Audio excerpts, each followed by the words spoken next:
Everyone, praise the lord. దేవుని అతి పరిశుద్ధమైన నామమునకు మహిమ కలుగును గాక. తండ్రులైన మీ అందరికీ a very happy father's day. దేవుడు మిమ్మల్ని అందరినీ దీవించును గాక. అయితే ఈరోజు బైబిల్లోని ఇద్దరు తండ్రుల గురించి మనం చూద్దాం. మొదటి తండ్రి యోబు. మనందరికీ తెలిసిన వ్యక్తే కదా యోబు. అయితే తన కుమారుడి ఎడల ఎంత శ్రద్ధ కలిగి ఉన్నాడో, ఎంత బాధ్యత కలిగి ఉన్నాడో మనం చూద్దాం. యోబు గ్రంథము 1వ అధ్యాయము 5వ వచనంలో మనం చూసినట్లయితే, యోబు తన కుమారులు పాపము చేసి తమ హృదయంలో దేవుని దూషించిరేమో అని వారిని పిలువనంపించి వారిని పవిత్రపరిచాడంట. యోబు తన కుమారులు ఎక్కడ తప్పు చేసేస్తారో, ఎక్కడ పాపం చేసి దేవుని దూషిస్తారో, దేవుని మర్చిపోతారో అని చెప్పి ముందుగానే యోబు ఏం చేస్తున్నాడంట, వాళ్ళని పిలువనంపించి వారిని పవిత్రపరుస్తూ వచ్చాడంట. ఇక్కడ యోబుకున్న మొదటి లక్షణము ముందు జాగ్రత్త. బిడ్డలు ఎక్కడ చెడిపోతారో అని చెప్పి ముందుగానే ఏం చేస్తున్నాడంట, పవిత్రపరుస్తూ వచ్చాడంట. యోబు బిడ్డల్ని పవిత్రపరచడానికి, అంటే పవిత్రపరచడము అంటే సెట్ అపార్ట్. ఉదాహరణకి ఆదివారము మిగతా రోజులన్నీ కూడా ఈక్వల్ కాదు, అవన్నీ దీంతో సమానం కాదు. దేవుడు ఆదివారాన్ని పవిత్రపరిచారు కదా, పరిశుద్ధపరిచారు. అలానే లోకము, అలానే దేవుని బిడ్డలుగా మనము సమానం కాదు. We are not equal. మనము సెపరేట్ చేయబడ్డాము దేవుని ద్వారా. దేవుడు మనల్ని పరిశుద్ధపరిచారు. అలానే ఇక్కడ యోబు కూడా పరిశుద్ధపరుస్తున్నాడంట, పవిత్రపరుస్తున్నాడంట. బిడ్డల్ని పిలువనంపించి ఎప్పటికప్పుడు, అంటే ప్రతిరోజు కూడా బిడ్డల్ని పవిత్రపరుస్తున్నట్టు మనం చూస్తున్నాం. పవిత్రపరచడము అంటే నిజానికి అక్కడ అంత అవసరము ఏముంది? వారికున్న ధనమును బట్టి, వారికున్న బోళ్ళంత ఆస్తులు బట్టి, అంతస్తులు బట్టి వారు అవన్నీ చేయాల్సిన అవసరం లేదు. కానీ యోబు దేవుని అందులో భయభక్తులు కలిగి ఉన్నట్లు మనం చూస్తున్నాం. ఇక్కడ చూడండి, మొదటి వచనంలోనే దేవుని అందు భయభక్తులు కలిగి చెడుతనమును విసర్జించిన వాడు యోబు అంట. చెడుతనమును విసర్జించి దేవుని అందలి భయభక్తులు కలిగి ఉన్నవాడంట. తను కలిగి ఉన్న దాన్ని బట్టి బిడ్డలకు కూడా అదే ఇవ్వాలని చూస్తున్నాడు. దేవుని అందులో భయభక్తులు కలిగి ఉంటే ప్రతి ఒక్కటి కూడా మంచిగానే ఉంటుంది కదా. మరి ప్రతి ఒక్కటి కూడా దేవునికి ఇష్టానుసారంగానే ఉంటుంది. మొదట దేవుని ఎడల భయభక్తులు కలిగి ఉండాలి. అలానే ఆ భయభక్తులను బట్టి బిడ్డలకి ముందు జాగ్రత్తగానే బిడ్డల్ని పవిత్రపరుస్తూ వచ్చాడంట. రెండవదిగా మనం చూసినట్లయితే, అరుణోదయమున లేచి వారిలో ఒక్కొక్కరి నిమిత్తము దహన బలిని అర్పించుచూ వచ్చాను. రెండవదిగా దహన బలి అర్పిస్తున్నాడంట. ఇప్పుడు మనము చూసినట్లయితే దహన బలికి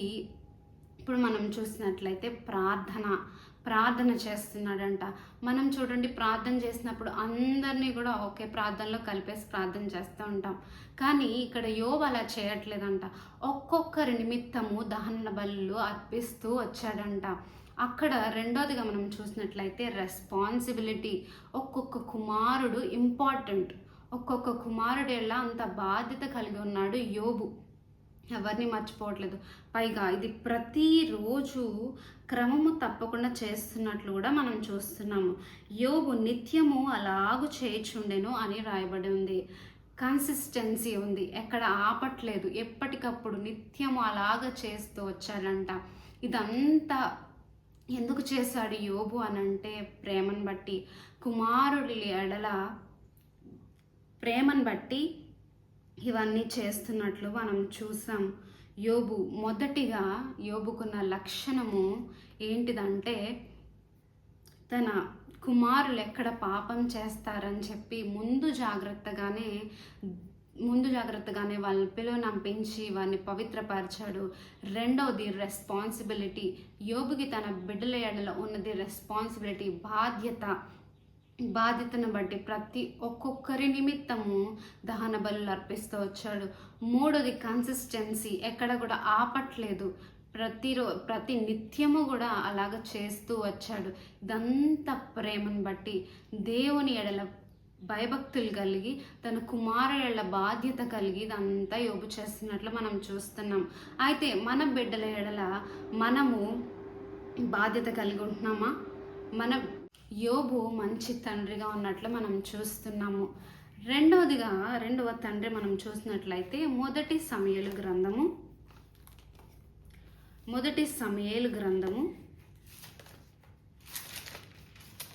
2వ అధ్యాయంలో మనం చూసినట్లయితే అక్కడ ఏలి గురించి రాయబడి ఉంటుంది. ఏలికి 2 కుమారులు. ఆ 2 కుమారులు కూడా ఎలాంటి వారో చూద్దాం. 12వ వచనం, 2వ అధ్యాయం 12వ వచనంలో, ఏలి కుమారులు యెహోవాను ఎరుగని వారై మిక్కిలి దుర్మార్గులై ఉండిరంట. ఏలి కుమారులు ఎలా ఉన్నారు? ఏలి గొప్ప యాజకుడే కావచ్చు, కానీ వారి కుమారులు ఎలాంటి వారంట? దుర్మార్గులే ఉన్నారంట. దేవుని యొక్క నైవేద్యము వారు ముందు తీసుకోవటము, లేదా అక్కడికి సేవ చేయడానికి వచ్చిన స్త్రీలు, ఇక్కడ చూడండి, వారు ప్రత్యక్షపు గుడారం యొక్క ద్వారం దగ్గరకు సేవ చేయటానికి వచ్చిన స్త్రీలతో వారు చాలా చెడ్డగా ప్రవర్తించడము, ఇవన్నీ చేయటము జరుగుతుందంట. ఇవన్నీ చేయటం జరుగుతుంది. అయితే ఈ మాటలన్నీ కూడా మరి యొక్క ఏలి విన్నాడంట. ప్రజలు వచ్చి ఏలితో చెప్తే ఏలి ఇక్కడ 23 నుండి మనం చదివినట్లయితే 23, 24, 25లో 5 వరకు మనం చదివినట్లయితే ఏలి ఏం మాట్లాడాడో కూడా అక్కడ చూస్తాము. చివరికి గనుక వారు తమ తండ్రి యొక్క మొరను వినకపోయిరి. మొదటిగా ఏలి గద్దించలేదు, విని జస్ట్ చెప్పడం కూడా కాదు, మొర్ర పెట్టాడంట. మొర్ర పెట్టడం, తండ్రి మొర్ర పెడతాడా? తమ బిడ్డలు తప్పు చేస్తుంటే మొర్ర పెడతాడా లేదా గద్దిస్తాడా? ఏలి చేసింది మొర్ర పెట్టాడు అని ఉంది అక్కడ. చెప్పడానికి చాలా డిఫరెన్స్ ఉంది కదా. చెప్పడము వేరేది ఉంటుంది, అడగడము వేరేది ఉంటుంది. ఇక్కడ ఈ యొక్క ఏలి చెప్పలేదు కానీ అడిగాడంట. మొర్ర అంటే అడగడమే కదా, అడుగుతున్నాడంట. మీరు అలాగ చేయడము మంచిది కాదు అని చెప్పి ఇలాగ చెప్తున్నాడంట. తనకంటూ ఒక బాధ్యత లేదు. ఎలా అయితే యోబును మనం చూసినట్లయితే పిల్లలు ఇంకా పాపం చేయకుండానే ఒకవేళ చేస్తారేమో అని చెప్పి ముందు జాగ్రత్తగానే వారి బిడ్డల ఆయన అంతా చేశారు కదా. అయితే ఇక్కడ పిల్లలు పాపం చేశారని తెలిసి కూడా ఆయన అంట మొర పెడుతున్నాడంట. దేవునికి ప్రార్థన చేయట్లేదు వారి నిమిత్తము, అలా అని బిడ్డల్ని గద్దించట్లేదు.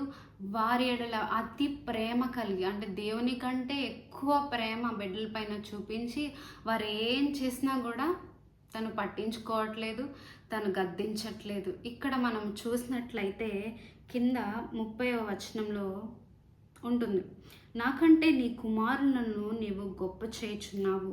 అందుకే కదా గొప్ప చేసిన దాన్ని బట్టే బిడ్డలు కూడా లేరు. ఈ ఏలి కూడా ఆ రోజే మరణించాడు. నన్ను గణపరచు వారిని నేను గణపరచదను, నన్ను తృణీకరించిన వారిని నేను తృణీకరిస్తాను. ఆయన ఎవరైతే గణపరుస్తారో వారిని గణపరుస్తాడంట. ఆయన ఎవరైతే తృణీకరిస్తారో వాళ్ళని తృణీకరిస్తారంట.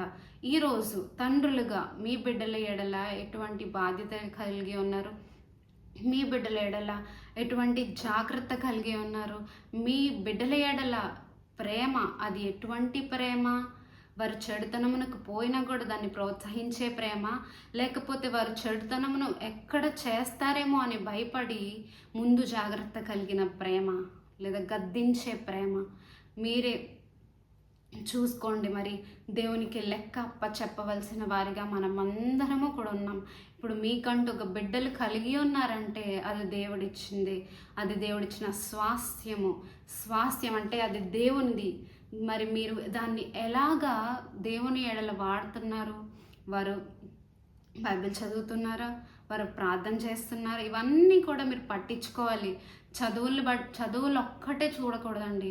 వారు ప్రార్థన చేస్తున్నారా, వారు బైబిల్ చదువుతున్నారా, వారు ఎలా ఉన్నారు దేవునిలో అనేది ప్రతి ఒక్కటి కూడా మీరు చూడాలి. దేవుని అందులో భయభక్తులు కలిగి ఉండాలి. కొంతమంది తల్లిదండ్రులు బిడ్డలు ఎంత తప్పు చేసినా కూడా వారిని ప్రోత్సహిస్తూ వారి ఎడల అతి ప్రేమను చూపిస్తూ ఉంటారు. అయితే ఇక్కడ ఏలి కూడా అదే చేశాడు. అందుని బట్టి వారి కుమారుల్ని తను కూడా మరణించడము జరిగింది.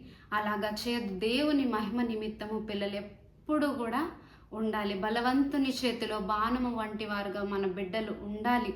అటు కృప దేవుడు అనుగ్రహించాలి. మీరు మొట్టమొదటిగా ప్రార్థన చేసే తండ్రులుగా ఉండాలి. అలానే తండ్రులుగా ప్రార్థన చేసే తండ్రిగా, గద్దించే తండ్రిగా, బాధ్యత కలిగిన తండ్రిగా, ముందు జాగ్రత్త కలిగిన తండ్రిగా ఉండాలి. మరి అట్టి దీవెన, అట్టి కృప మీ అందరికీ దేవుడు అనుగ్రహించును గాక. God bless you all, and once again a very happy Father's Day. Maranatha.